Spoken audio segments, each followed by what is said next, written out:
News watch ముందుగా headlines చూద్దాం. హన్మకొండలో national health machine ఉద్యోగుల ర్యాలీ.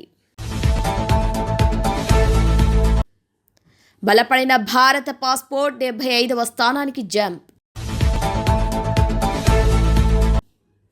బంగ్లాదేశ్ ఎన్నికల్లో బీఎన్పీ ఘన విజయం. తారిక్ రెహమాన్కు ప్రధాని మోదీ శుభాకాంక్షలు. శ్రీశైలంలో ఘనంగా మహాశివరాత్రి బ్రహ్మోత్సవాలు. పాకాల బీచ్ ఫెస్టివల్కు తరలిరావాలని జిల్లా ప్రజలకు పిలుపు. మున్సిపల్ ఫలితాల్లో అధికార పార్టీదే హవా.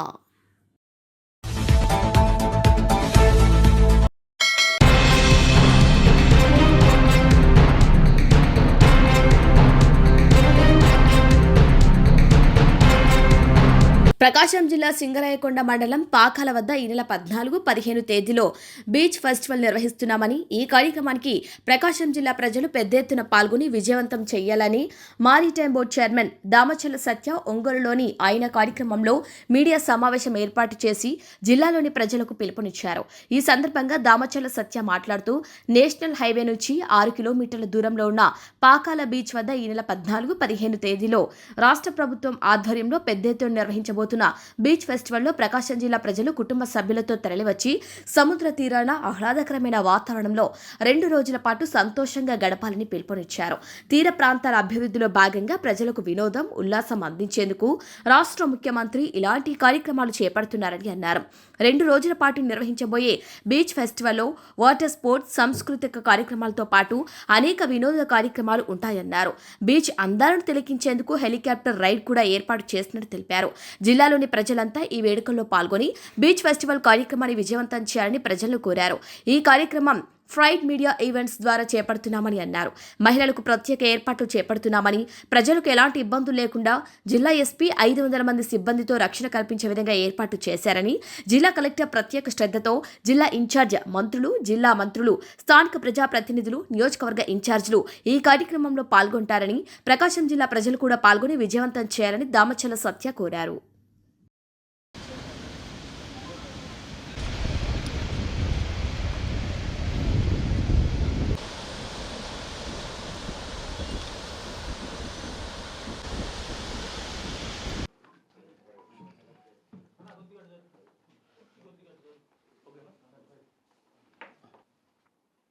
రేపు 14, 15వ తారీఖున ప్రకాశం జిల్లాలోని మన కొండేపి నియోజకవర్గంలో ఈ పాకల బీచ్ ఫెస్టివల్ చాలా ఘనంగా నిర్వహించబోతా ఉన్నాం. ఇప్పుడే మీ మీడియా సోదరులందరూ కూడా దీన్ని చాలా బాగా ఇప్పుడు దాకా ప్రమోషన్లో బాగా సహకరించారు. ముందుగా మీ అందరికి కూడా ప్రత్యేక ధన్యవాదాలు కూడా తెలియజేస్తూ ఉన్నా. ఏదైనా ఒక ప్రాంతం అభివృద్ధి చెందాలి అంటే అక్కడ ఉన్న వనరులని మనం ప్రమోట్ చేసుకునే దాంట్లో మనం ఆలోచన పెడితే ఇలాంటి కార్యక్రమం ఒకటి రూపొందించుకోవడానికి ఆస్కారం ఉంటుంది. మన ప్రకాశం జిల్లా వెనకబడిన ప్రకాశం జిల్లాలో ఈరోజు చీరాల, బాపట్ల, సూర్యలంక బీచ్ కూడా చాలా రద్దీ ఎక్కువ అవడంతో మనకి ఉన్న వనరుల్లో చూసుకుంటే ఈ పాకల బీచ్ చాలా అనువైన ప్రాంతం, ఒక అద్భుతమైన టూరిజం డెస్టినేషన్గా మన ప్రకాశం జిల్లాకి ఫ్యూచర్లో అది డెవలప్ కాబోతుందని కూడా ఈ సందర్భంగా మీకు తెలియజేస్తూ ఉన్నా. ఎందుకంటే హైవేకి కేవలం 6 కిలోమీటర్లు మాత్రమే మన నేషనల్ హైవే నుంచి అన్ని యాక్సెస్ ఉన్నాయి. అక్కడ త్వరలో మన గౌరవ పార్లమెంట్ సభ్యులు మాగుంట శ్రీనివాసరెడ్డి గారి సహకారంతో కూడా ఆ రైల్వే ఓవర్ బ్రిడ్జ్ కూడా శాంక్షన్ అయింది. అది త్వరలో కూడా టెండర్లకి రాబోతూ ఉంది. ఇది మన ప్రాంతానికి మీరందరూ కూడా బాధ్యత తీసుకొని దీన్ని ఈ కార్యక్రమాన్ని విజయవంతంలో కూడా మీ సహాయ సహకారాలు కావాలని కూడా మిమ్మల్ని రిక్వెస్ట్ చేస్తూ ఉన్నా. ఎందుకంటే అన్ని ప్రాంతాలు అభివృద్ధి చెందుతూ ఉన్నాయి. మన ప్రకాశం జిల్లా ఇంకా అభివృద్ధి చెందాల్సిన అవసరం చాలా ఉంది. ఈరోజు గడిచిన 1924లో కనీసం ఒక్క అభివృద్ధి కూడా గత వైకాపా ప్రభుత్వం ఒక యాక్టివిటీ కూడా ఎక్కడా చేయలే. ఈరోజు ఆంధ్ర రాష్ట్రానికి పెట్టుబడులు రావాలి అంటే మన కల్చర్ మనం ప్రమోట్ చేసుకోవాల్సిన బాధ్యత మనకుంది. అందుకే గౌరవ ముఖ్యమంత్రి నారా చంద్రబాబు నాయుడు గారు కూడా మీరు చూసుకుంటే వైజాగ్ ఉత్సవాలు కానీ, అరకు ఫెస్టివల్స్ కానీ, మొన్న అమరావతిలో ఆవకాయ అనే ఒక కార్యక్రమం తీసుకొని మన అక్కడున్న లోకల్ కల్చర్స్ని అన్నీ ప్రమోట్ చేయటం ఒక మంచి సంస్కృతి. జనాలు కూడా ఇప్పుడున్న ప్రజలైతే సుమారుగా రోజుకి 10-14 గంటలు మన ఫోన్లతోనే సరిపోతూ ఉంది. ఒక రిక్రియేషను, ఒక రిలాక్సేషన్ కావాలి. రోజు ఈ స్ట్రెస్ లైఫ్లో నుంచి వాళ్ళకు కూడా కొంచెం ఆనందంగా కార్యక్రమాలు రూపొందించాలనే ఒక ఆలోచనతో ఈ బీచ్ ఫెస్టివల్ నిర్వహించడం జరుగుతుంది. మన గౌరవ ముఖ్యమంత్రి నారా చంద్రబాబు నాయుడు గారు ప్రతి 50 కిలోమీటర్లకి ఒక పోర్ట్ కట్టాలని ఒక ఆలోచనతో ఈ ఇన్వెస్టర్స్ కూడా మనకు ముందుకు వస్తూ ఉన్నారు.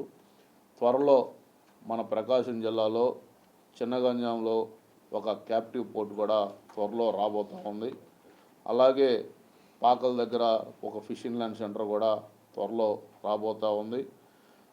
మ్యారిటైమ్ బోర్డు ద్వారా సుమారుగా మొన్న మీరు వైజాగ్ ఈ ఇండస్ట్రియల్ సబ్మిట్లో కూడా 1,20,000 కోట్లు పెట్టుబడులు ఈ యొక్క మ్యారిటైమ్ బోర్డుకు రావడం జరిగింది. ఎంఓయూలు రాబోయే రోజుల్లో ఈ ఆంధ్ర రాష్ట్రానికి భారతదేశంలో గుజరాత్ తర్వాత రెండోది అతి పెద్ద సముద్ర తీరం, 1053 కిలోమీటర్ల సముద్ర తీరం మన ఒక ఆంధ్ర రాష్ట్రానికే ఉంది. భవిష్యత్తులో ఈ మ్యారిటైమ్ ఒక అద్భుతంగా పెద్ద గేమ్ చేంజర్ కాబోతూ ఉంది. గౌరవ ముఖ్యమంత్రి నారా చంద్రబాబు నాయుడు గారు ఇచ్చిన ఈ మ్యారిటైమ్ పాలసీ ఆయన అందరికంటే ముందుగా, అన్ని రాష్ట్రాల కంటే ముందుగా ఈ మ్యారిటైమ్ పాలసీ తీసుకొని రావటం, చాలామంది ఇన్వెస్టర్స్ ఇప్పుడు అతి త్వరలో దుగ్గిరాజపట్నం పోర్టు దగ్గర కూడా ఈ షిప్ బిల్డింగ్ ఇండస్ట్రీలు కూడా క్లస్టర్స్ రాబోతూ ఉన్నాయి. భవిష్యత్తులో ఆంధ్రప్రదేశ్ భారతదేశంలోనే ఒక అద్భుతమైన షిప్ బిల్డింగ్ క్లస్టర్ మ్యానుఫ్యాక్చరింగ్ కంపెనీలు ఎక్కువ మన ఆంధ్రప్రదేశ్లోనే తయారవుతాయని కూడా తెలియజేసుకుంటూ మరొక్కసారి పాత్రికేయ మిత్రులందరికీ కూడా రేపు 14-15 తారీఖున మీ అందరి ద్వారా ప్రకాశం జిల్లా ప్రజలందరినీ కోరుతా ఉన్న ఈ యొక్క బీచ్ ఫెస్టివల్ని విజయవంతం చేయమని మరొకసారి కోరుకుంటూ సెలవు తీసుకుంటాము. ఈ సంవత్సరం డిసెంబర్కి అది త్వరలో ప్రారంభించడానికి కూడా సిద్ధంగా ఉన్నాం. 75% పనులన్నీ పూర్తి అయిపోయి ఉన్నాయి. రామాయపట్నం పోర్టు, కొత్తపట్నం గత ప్రభుత్వంలో ఈ ఫిషింగ్ హార్బర్కి టెండర్లు పిలవటం, అదేదో ఒక 20% వాళ్ళు పనులు కూడా ఏమీ చేయకుండానే ఉండటం వల్ల అది పెండింగ్లో ఉంది. ఇంకా రానున్న 2-3 నెలల్లో అది 350 కోట్లతోటి టెండర్లకి మ్యారిటైమ్ ద్వారానే అది టెండర్లకి పిలవబోతూ ఉన్నాం.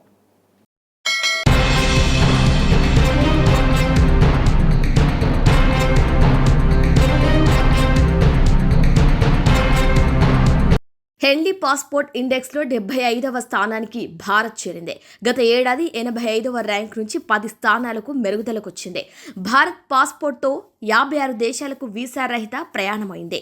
ఇక జాబితాలో అగ్రస్థానంలో సింగపూర్ పాస్పోర్ట్ నిలిచింది. ప్రపంచంలోని అత్యంత శక్తివంతమైన పాస్పోర్ట్ల జాబితాలో భారత్ తన స్థానాన్ని గణనీయంగా మెరుగుపరుచుకుంది. హెన్లీ పాస్పోర్ట్ ఇండెక్స్ తాజాగా విడుదల చేసిన ర్యాంకింగ్స్లో భారత పాస్పోర్ట్ 75వ స్థానంలో నిలిచింది. గత ఏడాది 85వ స్థానంలో ఉన్న భారత్ ఈసారి ఏకంగా 10 స్థానాలు ఎగబాకటం విశేషం. ఈ తాజా ర్యాంకు ప్రకారం భారత పాస్పోర్ట్ ఉన్నవారు ముందస్తు వీసా లేకుండానే 56 దేశాలకు ప్రయాణించే వీలుంటుంది. అంతర్జాతీయంగా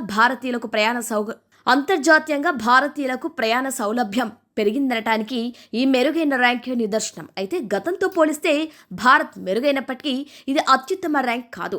2006లో భారత్ 71వ స్థానాన్ని సాధించటమే ఇప్పటి వరకు అత్యుత్తమ ప్రదర్శన.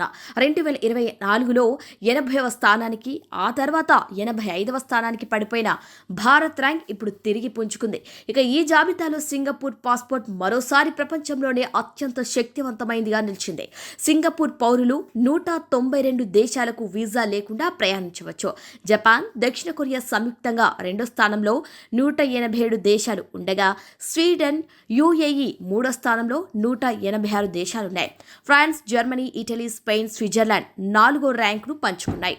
ఆస్ట్రేలియా, యూకే, కెనడా, న్యూజిలాండ్ వంటి దేశాలు టాప్ 10లో చోటు దక్కించుకున్నాయి.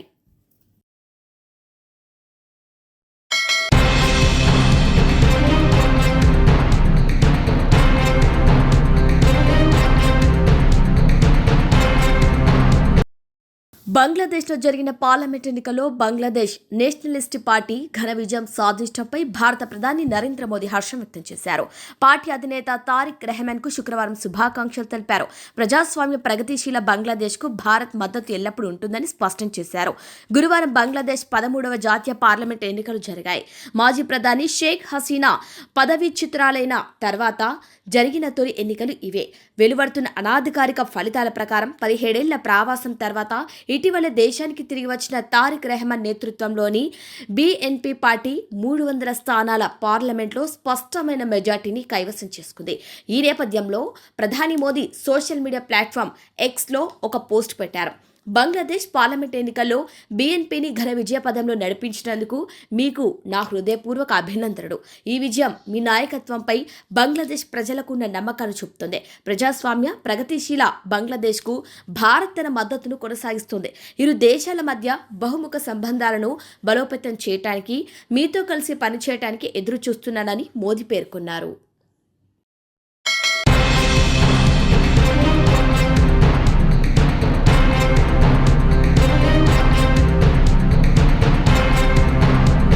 ట్రెండింగ్ పొలిటీషియన్ మాజీ మంత్రి మల్లారెడ్డి తన రాజకీయ, వ్యాపార రంగాలతో పాటు ఆధ్యాత్మిక రంగంలోనూ ప్రత్యేకమైన మార్గాన్ని అనుసరిస్తున్నారు. మహాశివరాత్రి పర్వదినం సందర్భంగా మల్లారెడ్డి యూనివర్సిటీలో భారీ ఎత్తున ఆధ్యాత్మిక కార్యక్రమాన్ని నిర్వహించారు. ఈ ఈవెంట్ కోసం భారీ సెట్ ఏర్పాటు చేసి సుమారు 50,000 మందితో శివరాత్రి జాగరణను జరిపారు. మల్లారెడ్డి సాధారణంగా చేసే కార్యక్రమాల్లో వైవిధ్యం ఉంటుందని, రాజకీయాలకు కూడా ఆయన ఆస్వాదిస్తారని చెబుతారు. తన విద్యా సంస్థను విస్తరిస్తున్న ఆయన ఇప్పుడు ఆధ్యాత్మిక బాట పట్టం చర్చనీయాంశమైంది.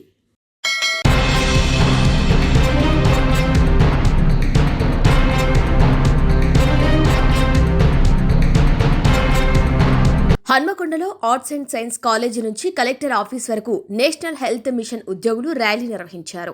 ఈ సందర్భంగా Telangana national health machine contract and outsourcing employees union ప్రధాన కార్యదర్శి రామా రాజేష్ ఖన్నా మాట్లాడుతూ, తెలంగాణ రాష్ట్రంలో కాంట్రాక్ట్ విధానంలో నియామకమైన కొంతమంది ఉద్యోగులను అవుట్సోర్సింగ్ విధానంలోకి మార్చడాన్ని నిలుపుదల చేయాలని, పెండింగ్ వేతనాలు వెంటనే ఇవ్వాలని అన్నారు. అంతేకాకుండా కేంద్రం అమలు చేస్తున్న 4 లేబర్ కోడ్లను రద్దు చేయాలని ప్రభుత్వాన్ని డిమాండ్ చేశారు. అందరికీ నమస్కారం. ఈరోజు ఆర్ట్స్ అండ్ సైన్స్ కాలేజ్ నుంచి మన కలెక్టరేట్ వరకు బహిరంగ ర్యాలీ నిర్వహించడం జరిగింది. ఈ కాంట్రాక్ట్ వ్యవస్థను రద్దు చేయాలని, డైరెక్ట్ ఉద్యోగులందరినీ కూడా రెగ్యులరైజ్ చేయాలని, ఎన్హెచ్ఎం ఉద్యోగులందరినీ కూడా కనీస వేతనం 26,000 అమలు చేయాలని, మరియు 4 లేబర్ కోడ్ను రద్దు చేయాలని, ఈ 4 నెలల వేతనాలు పెండింగ్ వేతనాలు ఉన్నాయి, అవి తక్షణమే చెల్లించాలని, ఈ రాష్ట్ర కేంద్ర ప్రభుత్వాలతో నడుస్తున్న ఎన్హెచ్ఎం ఉద్యోగులకు కనీస వేతనం అమలు చేయాలని, మరియు వీళ్లకు మహిళా ఉద్యోగులకు మ్యాటర్నిటీ సెలవులు 180 రోజులు వర్తింపజేయాలని, వేతనంతో కూడిన సెలవులు మంజూరు చేయాలని, మరియు ఈ కాంట్రాక్ట్ వ్యవస్థలో పనిచేస్తున్నాం. ఇప్పుడు గత 20 సంవత్సరాల నుంచి పనిచేస్తున్నాం. మేము 4 ప్రభుత్వాలు చూసినాం. ఇప్పటికీ టీడీపీ ప్రభుత్వం చూసినాం, కాంగ్రెస్ ప్రభుత్వం చూసినాం, అంత ముందుకు బీఆర్ఎస్ ప్రభుత్వం చూసినాం. ఇది మళ్ళా కాంగ్రెస్ ప్రభుత్వం. ఈ 4 ప్రభుత్వాలు మారినాయి కానీ మా జీతాలు మన తలరాత అయితే మారుతలు. ఇప్పటికైనా బీజేపీ ప్రభుత్వాన్ని నేను నూటిగా అడుగుతున్నాను. ఈ కేంద్ర ప్రభుత్వం అందరినీ కూడా రెగ్యులరైజ్ చేయాలి. ఎవరైతే 10 సంవత్సరాలు 20 సంవత్సరాలు చేస్తున్నారో వాళ్ళ రెగ్యులరైజ్ చేయాలని నేను ముఖ్య డిమాండ్ చేస్తున్నాను.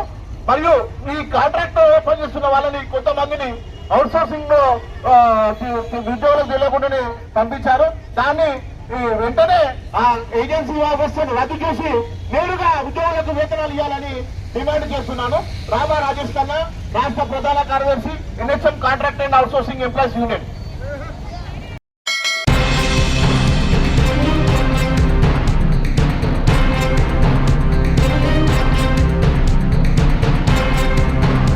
మొగల్తూరు మండలం పెరుపాలెం సౌత్ గ్రామానికి చెందిన మాజీ ఆర్మీ సైనికుడు రాధాకృష్ణ ఎన్ఓసీ కోసం దరఖాస్తు చేయగా వీఆర్ఓ దుర్గారావు 3,000 లంచం అడిగినట్లు ఎంఆర్ఓ కార్యాలయంలో ఫిర్యాదు చేశారు. ఫిర్యాదు మేరకు ఎంఆర్ఓ రాజ్ కిషోర్ వీఆర్ఓను నరసాపురం ఆర్డీఓకు సరెండర్ చేశారు. ఇలాంటి అవినీతి అధికారులను సస్పెండ్ చేయాలని రాధాకృష్ణ కోరారు. కూడా కంప్లైంట్ రాసి ఆ వీడియోస్ అన్ని కూడా విట్నెస్ గాను ఎవిడెన్సెస్ గాను సబ్మిట్ చేశాను.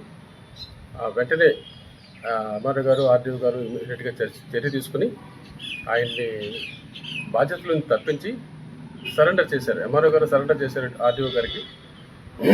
అయితే సరెండర్ చేయడం వలన నేను సంతృప్తిగా లేను. ఎందుకంటే ఇప్పుడు సరెండర్ చేస్తారు, నిన్న ఉన్న కోపం నాకు 4 రోజుల తర్వాత ఉండదు, ఏ రైతుకి ఏ ఫిర్యాదుదారుడికి కూడా ఉండదు. అటువంటి సందర్భంలో మళ్ళీ ఆయనకి ప్రమోషన్ ఇచ్చి వేరే పోస్టింగ్ ఇస్తారు, లేదనుకుంటే ఈ పోస్టింగ్ తీసి ఇంకో చోట ట్రాన్స్ఫర్ చేస్తారు. దానివల్ల ఉద్యోగస్తులకి ఒక బ్యాడ్ మెసేజ్ వెళ్తుంది, ఇటు లంచాల పీడిత బాధితులకు కూడా బ్యాడ్ మెసేజ్ వెళ్తుంది. ఎలా అంటే ఉద్యోగస్తులు ఏమనుకుంటారంటే మమ్మల్ని ఏం చేయగలరా మీరు, ఇక్కడ కాదు ఇంకో చోటకి ట్రాన్స్ఫర్ చేస్తారు, అంతకుమించి మీరు ఏం చేయగలరా అని ఒక బ్యాడ్ ఎగ్జాంపుల్ వెళ్తుంది.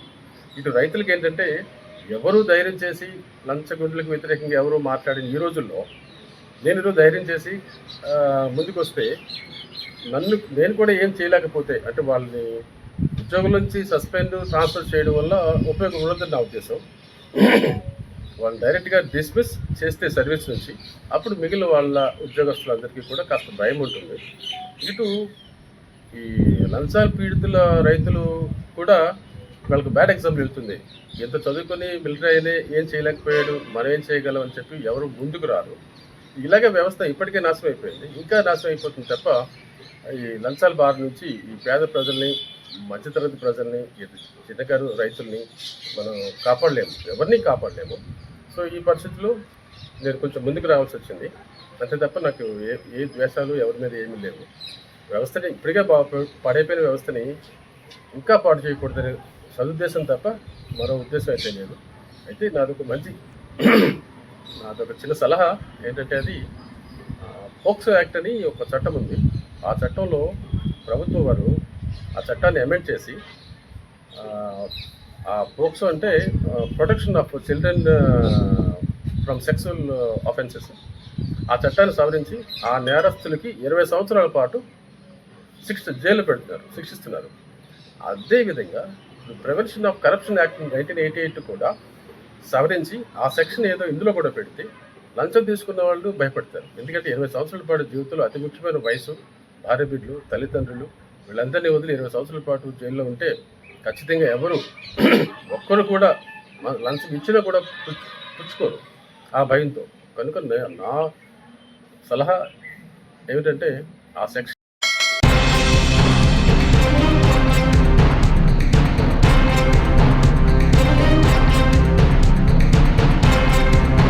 మహాశివరాత్రి సమీపిస్తుండటంతో నల్లమల అటవీ ప్రాంతం నుంచి వేలాదిగా క్షేత్రానికి భక్తులు తరలివస్తున్నారు. కొండ కోనలు దాటుతూ వెంకటాపురం నుంచి 40 కిలోమీటర్లు పాదయాత్రలో క్షేత్రానికి వస్తున్నారు భక్తులు. ఇప్పటికే అటవీ మార్గంలో పాదయాత్ర ద్వారా 1,00,000కు పైనే భక్తులు క్షేత్రానికి వచ్చారు. పాదయాత్ర భక్తులు శివస్వాముల శివనామస్మరణతో నల్లమల అటవీ ప్రాంతం మారుమోగుతోంది.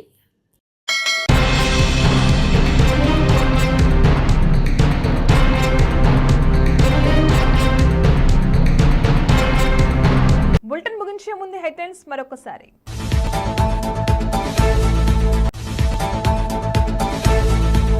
హన్మకొండలో నేషనల్ హెల్త్ మిషన్ ఉద్యోగుల ర్యాలీ. బలపడిన భారత పాస్పోర్ట్ 75వ స్థానానికి జంప్. బంగ్లాదేశ్ ఎన్నికల్లో బీఎన్పీ ఘన విజయం. తారిక్ రెహమాన్కు ప్రధాని మోదీ శుభాకాంక్షలు. శ్రీశైలంలో ఘనంగా మహాశివరాత్రి బ్రహ్మోత్సవాలు. పాకాల బీచ్ ఫెస్టివల్కు తరలిరావాలని జిల్లా ప్రజలకు పిలుపు. మున్సిపల్ ఫలితాల్లో అధికార పార్టీదే హవా.